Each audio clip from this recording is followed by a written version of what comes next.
I'm from Luther, a small town like an hour south of Dunedin.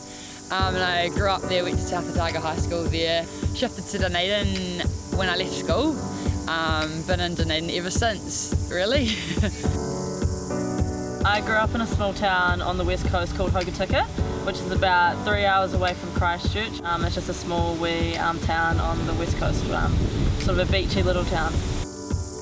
I went to Southland Girls High, and a lot of my friends came from little rural towns, and a lot of their rugby was played when they were young, and so for me they just wanted me to come along and give it a go, and so I loved it.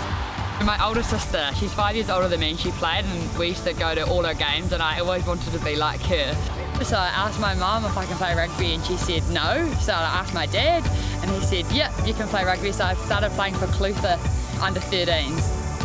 Probably about 4 I picked up the ball. I had an older brother, so I was sort of just trying to be like him.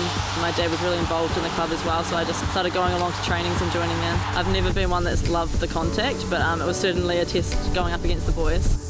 Outside of rugby, I've just started doing my building apprenticeship, so I'm a newbie. I don't know much yet, but hopefully in 3 or 4 years' time I'll be qualified, and then I've got a dream of being able to build my own house, so that's my goal.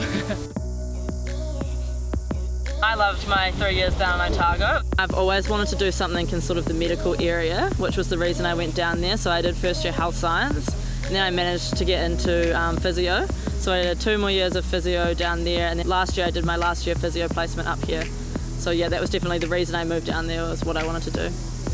I've been a bit of a rugby head. I haven't really done too much outside of rugby. I've kind of made sacrifices to put rugby first because that's my dream and that's what I want to try and do the best that I can.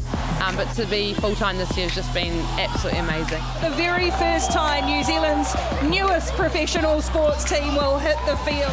I'm actually really looking forward to going to Taupō and being a professional athlete for two weeks. Like, that's a dream of mine, and lots of the girls in our team get to live that every day. So for us workers, it's a cool opportunity just for 2 weeks to live that dream. Obviously, we were hoping that Super Rugby would be a thing one day, but to have a team that's our very own is really special. I think it just shows that there's so many opportunities now. You've got your club rugby, then you've got your provincial, and now there's a Super Rugby competition. So it's just showing that the women's game is growing so much, and there's actually opportunity right across the board. I think it's really motivating for young girls to see that there's such a bright future with rugby.